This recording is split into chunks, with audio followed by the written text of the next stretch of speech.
Nokia. दोस्तों ये नाम सुन के शायद आप अपने पुराने वक्त को याद करते होंगे। वो मजबूत 3310 जिसकी बैटरी कभी ख़त्म ही नहीं होती थी। लेकिन क्या हुआ उस कंपनी के जिसने पूरी दुनिया पे राज किया था। दोस्तों 2008 के बाद जब आईफोन और एंड्रॉयड ने दुनिया को अपनी गिरफ्त के अंदर ले लिया था तो उस वक्त लोगों को लगता था कि अब नोकिया का ज़माना ख़त्म हो चुका है। नहीं दोस्तों, नोकिया ने उस वक्त एक ऐसा कदम उठाया जिसने दोबारा उसे टेलीकॉम की दुनिया में लाके खड़ा कर दिया था। और वो लोग जो इस ब्रांड को भुला चुके थे दोबारा इसके नाम सुन रहे थे। नोकिया का 5G टेक्नोलॉजी में शानदार वापसी, नई टेक्नोलॉजी, नए प्रोडक्ट और नई लीडरशिप के साथ नोकिया ने इस चीज़ को साबित कर दिया था कि मैं अभी भी मार्केट के अंदर इन हूँ। लेकिन सबसे बड़ा सवाल ये है कि आखिर कैसे एक ऐसी कंपनी दोस्तों जो मुकम्मल बर्बाद हो चुकी थी तो इसने इतना बड़ा कमबैक कैसे किया। और इसी वीडियो में हम जानेंगे नोकिया के कमबैक और उसके डाउनफॉल की कहानी। क्या आप इमेजिन कर सकते हैं कि आज की टेलीकॉम कंपनी किसी वक्त में कागज़ और रुई के जूते बनाया करती थी। हाँ, सुनने में थोड़ा अजीब लगता है लेकिन नोकिया का सफ़र यहीं से शुरू हुआ था। 90s के दौर में नोकिया ने एक बोल्ड कदम उठाते हुए टेलीकॉम की दुनिया में कदम रखा था और यहीं से दोस्तों नोकिया की असली उड़ान शुरू हुई थी। अब इस बात से अंदाज़ा लगाएं कि 1996 में नोकिया की नेटवर्थ 8.7 बिलियन थी और 2008 तक नोकिया ने अपने मार्केट के अंदर ऐसा दबदबा बनाया कि इसका रेवेन्यू 8.7 बिलियन से 74 बिलियन डॉलर तक जा पहुंचा था। नोकिया ने दोस्तों अपने कस्टमर्स को वो भरोसा और वो रिलायबिलिटी दी कि शायद ही किसी ने उस वक्त किसी को दी हो। हर कोई इसके स्टैंडर्ड डिज़ाइन और लॉन्ग लास्टिंग बैटरी का फ़ैन था। लेकिन जैसे जैसे टेक्नोलॉजी बदलती गई उसी तरह लोगों की पसंद भी बदलती गई। अब लोग मजबूत फ़ोन के बजाय स्मार्टफोन की तरफ अट्रैक्ट हो रहे थे और यहीं पे दोस्तों नोकिया के सामने असली चैलेंजेस शुरू हुए। जो मजबूती इसकी किसी टाइम पे सबसे बड़ी ताकत होती थी वही इसकी अब कमज़ोरी बन चुकी थी। नोकिया का वो दौर जब वो मोबाइल इंडस्ट्री का राजा था धीरे धीरे मार्केट से अपनी पहचान खोता जा रहा था। खास तौर में 9 जनवरी 2007 का वो दिन मोबाइल इंडस्ट्री के लिए बहुत बड़ा टर्निंग पॉइंट साबित हुआ क्योंकि इसी दिन स्टीव जॉब्स ने दुनिया के सामने अपना पहला आईफोन लॉन्च किया था। दोस्तों ये सिर्फ एक फ़ोन नहीं बल्कि मोबाइल की दुनिया में एक न्यू रेवोल्यूशन थी। आईफोन ने न्यू डिज़ाइन, स्लिक बॉडी और फ्रंट कैमरे के साथ अपनी टेक्नोलॉजी का इस्तेमाल किया जो उस टाइम के तमाम फ़ोन से सबसे अलग था। लोग इस न्यू डिवाइस को देख के हैरान हो चुके थे। आईफोन ने ट्रेडिशनल मोबाइल फ़ोन की पूरी ज़िंदगी को बदल दिया। नोकिया जिस टाइम पे मोबाइल इंडस्ट्री का किंग हुआ करता था उसने इस न्यू प्लेयर को सीरियस लिया ही नहीं। उन्हें लगा कि आईफोन की टच स्क्रीन प्रैक्टिकल नहीं है और इसकी मैन्युफैक्चरिंग काफ़ी महंगी होगी। इवन के नोकिया के इंजीनियर्स का कहना था कि आईफोन उनके ड्रॉप टेस्ट को भी पास नहीं कर सकेगा जो उनके हिसाब से फ़ोन का एक मेन सेलिंग पॉइंट होता था। उन्होंने सोचा जो आईफोन का स्लिक और नाजुक डिज़ाइन है वो आम लोगों के लिए सूटेबल नहीं है। लेकिन दोस्तों हकीकत ये है कि नोकिया इस चीज़ को समझने में मुकम्मल तौर पर फेल हो चुका था क्योंकि दोस्तों लोग अब मजबूत फ़ोन की बजाय पतले और स्मार्टफोन की तरफ ज़्यादा अट्रैक्ट हो रहे हैं। दोस्तों नोकिया इस वक्त अभी अपनी गलतफहमी में था और आईफोन ने धीरे धीरे लोगों के दिलों में और मार्केट में अपनी जगह बनाना शुरू किया। दोस्तों ये बात आप बखूबी जानते हैं कि लोगों को हर दफ़ा कुछ अट्रैक्टिव, कुछ नया चाहिए होता है और ये आईफोन का टच इसीलिए इनको बहुत ज़्यादा मुतासर कर रहा था। दोस्तों यहीं से स्मार्टफोन की डिमांड बढ़ना शुरू हो गई। दोस्तों नोकिया को लगता था ये सिर्फ एक ट्रेंड है जो कि कुछ ही टाइम में खत्म हो जाएगा, लेकिन ये एक पूरा टेक्नोलॉजी सिस्टम था। दोस्तों आफ्टर 1 ईयर नोकिया को अपनी गलती का एहसास हुआ। फिर दोस्तों नोकिया को समझ में आता है कि यही अब एक मोबाइल है जो मार्केट का फ्यूचर है।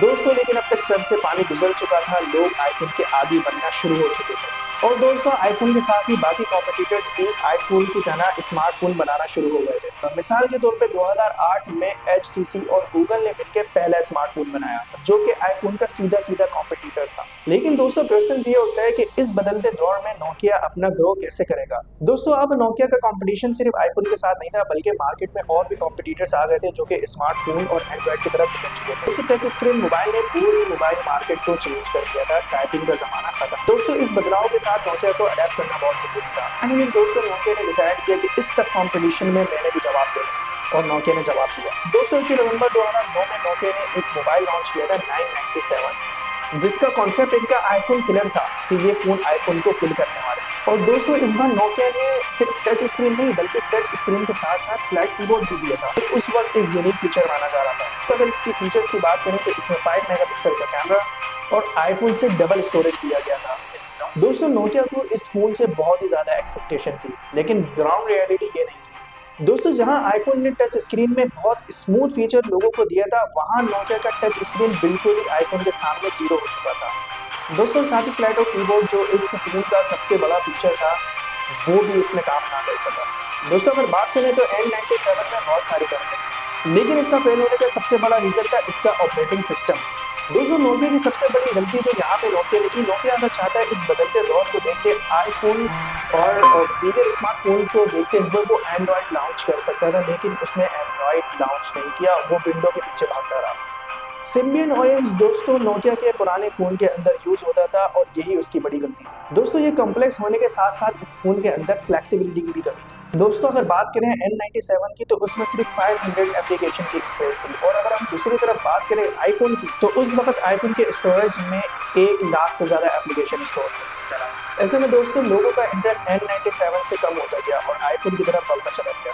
दोस्तों नोकिया का ये मानना था कि उनका ये स्मार्टफोन आईफोन को टक्कर देगा, लेकिन दोस्तों नोकिया की जबरदस्त ब्रांडिंग और उसकी टॉप नॉच एडवर्टाइजमेंट के बाद भी ये फोन कामयाब न हो सका। और दोस्तों इस कंपनी का रेवेन्यू 23 बिलियन से गिर कर 57 बिलियन तक आ गया, जो कि आज से कुछ टाइम पहले 74 बिलियन तक जा पहुंचा था। दोस्तों मार्केट में नोकिया के लिए एक बहुत ही बड़ा झटका था। दोस्तों ये वो सूरत हाल थी और ये वो सिचुएशन थी जहां नोकिया ने रियलाइज किया कि वो मार्केट की दुनिया में बहुत पीछे रह गया है। दोस्तों यहाँ पे आपको एक चीज सिखाना चाहता हूँ, वो ये कि आपको हमेशा वक्त के साथ अपने आप को अपडेट करना होता है। अगर आप चलते हुए दौर के साथ अपने आप को अपडेट नहीं करेंगे तो आपका भी वही डाउनफॉल होगा जो नोकिया का हुआ था।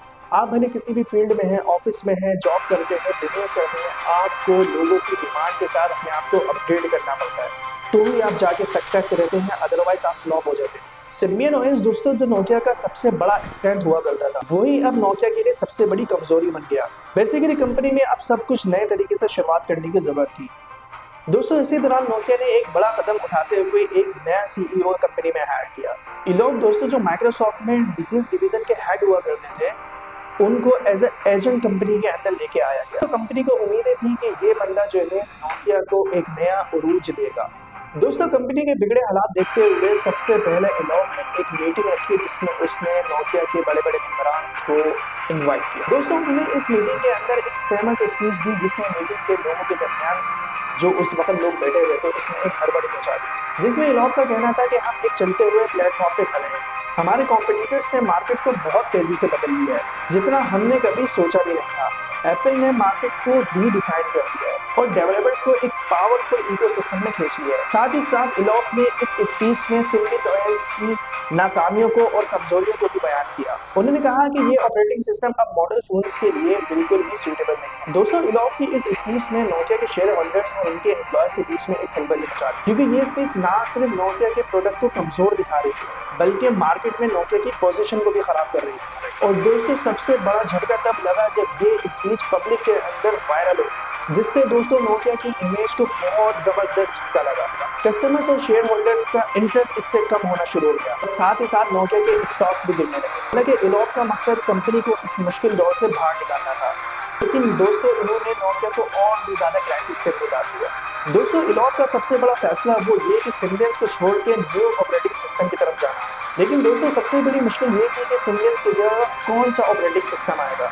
जैसा कि आप लोग जानते हैं कि उस वक्त एंड्रॉइड ऑलरेडी तेजी से बढ़ चुका था और उस वक्त ये एप्पल के iOS का सबसे बड़ा कॉम्पिटिटर था। ऐसे में इलोक को भी एंड्रॉइड के साथ ही जाना चाहिए था। अगर उस वक्त इलोक ऐसा कर लेते, एंड्रॉइड के साथ मिल जाते या एंड्रॉइड की तरफ जाते, तो आज भी नोकिया दुनिया का सबसे बड़ा फोन होता। दोस्तों इलोक ने एंड्रॉइड की जगह माइक्रोसॉफ्ट विंडोज को चुना, जो नोकिया की हिस्ट्री का सबसे बड़ा फैसला साबित हुआ।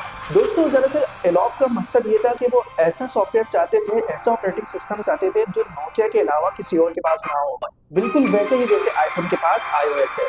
और ये चीज दोस्तों एंड्रॉइड के साथ पॉसिबल नहीं थी, क्योंकि दोस्तों एंड्रॉइड जो है वो एक ओपन सोर्स सॉफ्टवेयर है, इसका इस्तेमाल कोई भी कंपनी कर सकती है। इसके साथ दोस्तों इलोक का पहले से ही माइक्रोसॉफ्ट के साथ एक बहुत गहरा रिलेशन था। दोस्तों ऐसे में विंडोज फोन को इन्होंने एक्सक्लूसिव एयरफोर्स की तरफ जाने का फैसला किया। दोस्तों इलोक का मानना था कि यही वो एक ऑपरेटिंग सिस्टम है जो नोकिया को फिर से उरूज पे लेके आ सकता है। आखिरकार दोस्तों फरवरी 2011 में इलोक ने अनाउंस किया सिम्बियन को धीरे धीरे फेज आउट किया जाएगा और आगे से नोकिया के सभी स्मार्टफोन सिर्फ विंडोज ओएस पे बनेंगे। इस तरह दोस्तों इलोक के इस फैसले से नोकिया को नए रास्ते पे तो डाल दिया, लेकिन ये रास्ता किसी ने सोचा भी नहीं था कि बहुत ज्यादा खतरनाक होने वाला है। तो हुआ ये कि 2011 में नोकिया ने अपने नए 2 मॉडल लॉन्च किए, जिससे एक था नोकिया लुमिया 800 और दूसरा था नोकिया लुमिया 710।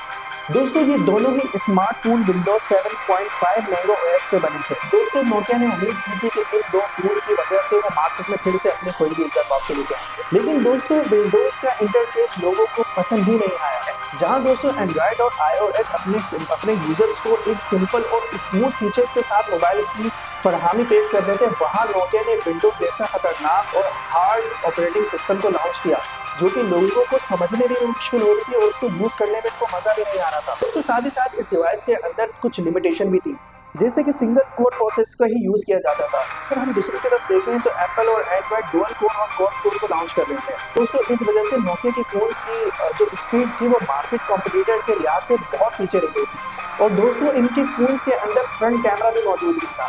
और तकरीबन 1 साल बाद माइक्रोसॉफ्ट अपने इस सिस्टम को शट डाउन करने का फैसला करता है और अब जाके फाइनली नोकिया को अकल आती है।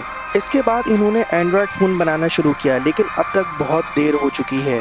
अब मार्केट के दूसरे कॉम्पिटिटर टेक्नोलॉजी के मामले में नोकिया से बहुत ज़्यादा आगे निकल चुके थे और एंड्रॉयड की दुनिया में चाइनीज़ कंपनी ने अपने मोनोपोली क्रिएट कर ली थी। नोकिया की काफ़ी कोशिश करने के बावजूद भी नोकिया अपने कॉम्पिटिटर को कम्पीट नहीं कर पाया और आहिस्ता आहिस्ता नोकिया के शेयर्स गिरते गए। वो कंपनी दोस्तों जो दुनिया में किसी वक्त अपने नाम की धाक बिठा चुकी थी, जो कि मोबाइल की दुनिया में किंग कहलाती थी, वो अब लोगों में अपनी पहचान खो चुकी है। सवाल ये होता है कि क्या ये नोकिया की कहानी का एंड था? तो जवाब है बिल्कुल नहीं, क्योंकि दोस्तों नोकिया के पास एक ऐसा डिवीज़न था जो उनके लिए उम्मीद की नई किरण शामिल हो सकता था। और दोस्तों इस डिवीज़न का नाम था NSN, यानी कि नोकिया सॉल्यूशन एंड नेटवर्क्स, जो टेलीकम्युनिकेशन इंफ्रास्ट्रक्चर पे काम कर रहा था। जब 2014 में स्टीव नोकिया को बर्बाद करने में लगे हुए थे, तब कंपनी ने एक बोल्ड स्टेप उठाते हुए राजीव सूरी को एक नया CEO बना दिया था, जिन्होंने 1990 से नोकिया को ज्वाइन किया था और NSN के न्यू CEO के प्रोजेक्ट पे काम कर रहे थे। वो सूरी थे जिन्होंने NSN के डिवीजन को प्रॉफिटेबल बनाया था। ऐसे में इनकी एक्सपर्टीज देखते हुए कंपनी को डूबते हुए बचाने के लिए इन्होंने सारी जिम्मेदारियां सूरी को दे दी और वो ये बात बखूबी जानते थे कि इस दौर में नोकिया का कमबैक करना बहुत ही मुश्किल होगा। इसलिए इन्होंने नेटवर्क सॉल्यूशन और 5G टेक्नोलॉजी पे काम करने का फैसला किया। उन्होंने ऐसा डिसीजन लिया जो कंपनी के लिए बहुत ज़्यादा प्रॉफिटेबल नहीं बल्कि उनको स्टेबल करने में काफ़ी मदद कर सकता था, क्योंकि NSN और 5G टेक्नोलॉजी नोकिया की दुनिया के लिए एक नए सफ़र की शुरुआत कर सकती है। इसी विजन के साथ नोकिया ने अपनी इनकम का एक बड़ा हिस्सा 5G के अंदर इन्वेस्ट कर दिया और इसी की बदौलत 2018 में नोकिया ने अपने सबसे बड़ी टेक्नोलॉजी को पेश किया, जिसका नाम था reef shark. Nokia reef shark को दोस्तों 5G नेटवर्क की चिप के तौर पे यूज़ किया जाता है और यहीं से दोस्तों नोकिया की दोबारा कमबैक की कहानी शुरू होती है। और हम जैसे कि देखते जा रहे हैं नोकिया डे बाय डे अपने न्यू मोबाइल लॉन्च कर रहा है मार्केट के अंदर, जो कि लोगों ने अब उसको पसंद करना भी शुरू कर दिए हैं। उम्मीद करता हूँ कि वीडियो आपको अच्छी लगी होगी। क्या आप भी नोकिया को पसंद करते हैं? क्या आप भी नोकिया यूज़र हैं? कमेंट बॉक्स में ज़रूर बताइएगा। मिलते हैं आप लोगों से नेक्स्ट वीडियो में। जब तक के लिए अस्सलाम वालेकुम वरहमतुल्लाह।